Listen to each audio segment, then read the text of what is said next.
Hi అండి. Egg puff అంటే ఎవరికి నచ్చదు చెప్పండి. కానీ బయట తినాలంటే భయం. ఎలా చేస్తారు? ఏంటి? బావుంటుందా? బాగోదా? హెల్త్ వైస్‌గా కూడా ఆలోచిస్తారు కదా!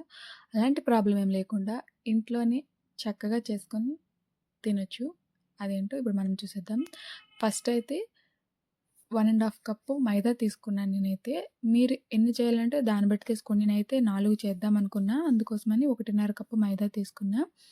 కొంచెం సాల్ట్, కొంచెం ఆయిల్‌ని యాడ్ చేసి బాగా కలిపి పక్కన పెట్టుకున్నా. తర్వాత వేరొక బౌల్‌లో కూడా ఒక 2 స్పూన్ల మైదా పిండిని తీసుకొని, కొద్దిగా ఆయిల్‌ని యాడ్ చేసి బాగా మిక్స్ చేసి పక్కన పెట్టుకున్నా. తర్వాత కళాయి తీసుకొని ఆయిల్ వేసి జీలకర్ర, ఆవాలు, ఉల్లిపాయ, పచ్చిమిర్చి, పసుపు, ఉప్పు, కరివేపాకుని యాడ్ చేసి బాగా ఫ్రై చేసుకొని కర్రీనైతే ప్రిపేర్ చేసి పక్కన పెట్టుకోవాలి.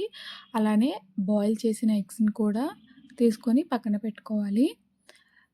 ఆ 2 పక్కన పెట్టుకున్న తర్వాత మనం ఇంకా చపాతీ అదే ఎగ్ పఫ్ కోసమైతే చపాతీలను రెడీ చేసుకోవాలి. తీసుకున్న దాన్ని నేనైతే 4 చేద్దామనుకుంటున్నాను కాబట్టి 4 ఉండలుగా చుట్టుకుంటున్నా. అవైతే మాక్సిమం 7 లేయర్స్ కింద వస్తే బావుంటుంది. బట్ నా దగ్గర అంత పిండి లేక నేను కొంచెంగానే కలుపుకుంటున్నా.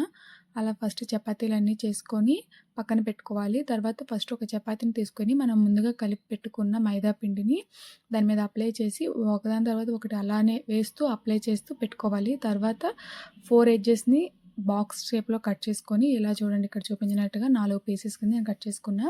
తర్వాత ఒక్కొక్క పీస్ తీసుకొని కొంచెం పొడి ఫ్లోర్‌ని వేసుకొని వాటిని కొంచెం పొడవు చేసి కర్రీని అలానే ఎగ్స్ ఉడకబెట్టాం కదా! 2 ఎగ్స్‌ని ఉడకబెట్టాను కదా! వాటిని కట్ చేసుకోవాలి. 4 పీసెస్ వస్తాయి. వాటిని కూడా అందులో మధ్యలో పెట్టి ఫస్ట్ పైనున్న ఒక లేయర్‌ని తీసి క్లోజ్ చేయాలి. ఎందుకంటే మనం ఫ్రై చేసేటప్పుడు ఆయిల్ లోపలికి వెళ్ళకుండా ఉండడానికి. అలా చేసిన తర్వాత వాటిని డీప్ ఫ్రై చేసుకోవాలి. డీప్ ఫ్రై చేసుకుంటే ఎంతో టేస్టీ అయిన ఎగ్ పఫ్ అయితే రెడీ అయిపోతుంది. మీకు ఈ వీడియో నచ్చినట్లయితే మన ఛానెల్‌ని